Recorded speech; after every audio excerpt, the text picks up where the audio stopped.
dito, kaya ako nandito ngayon. Ay gusto kong pumasok sa bahay namin na may titulo. At ito po ang main gate namin, dito nyo po ako papasukin. Hindi nyo na po ito pag-aari. Ang sinasabi nyo pong... Dito po ang main gate namin. Yun po. Ito po ang main gate namin. Kaya dito ako dadaan dahil ito po ang right of way namin. Tulad nung una na Kaya- nilalagay nyo, no trespassing.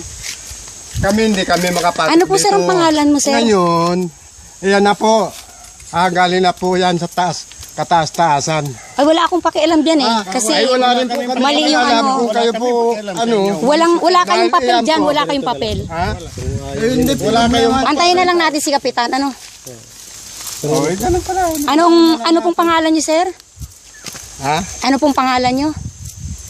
Wala, hindi kailangan ng pangalan. Ha? Yan na lang, sundin natin. Ano pong mga pangalan niyo at kayo po ay trespassing sa aming property? Sino magiging Kayo po, kami nandito. Tingnan nyo. Pumasok kayo. kayo baka kayo ang makasuhan yan, lalo kayo napasama. Ay hindi ako natatakot sa inyo, sir. Kami lalo Oo. Hindi natakot sa'yo. Dahil Ano pong ito pangalan niyo, ay- sir? Yan na lang.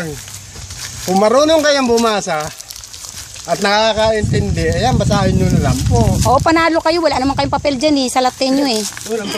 Opo. Rejected po yung plano nyo. Kaya nga po may order dahil Alam nyo, sir, rejected yung plano nyo, sir.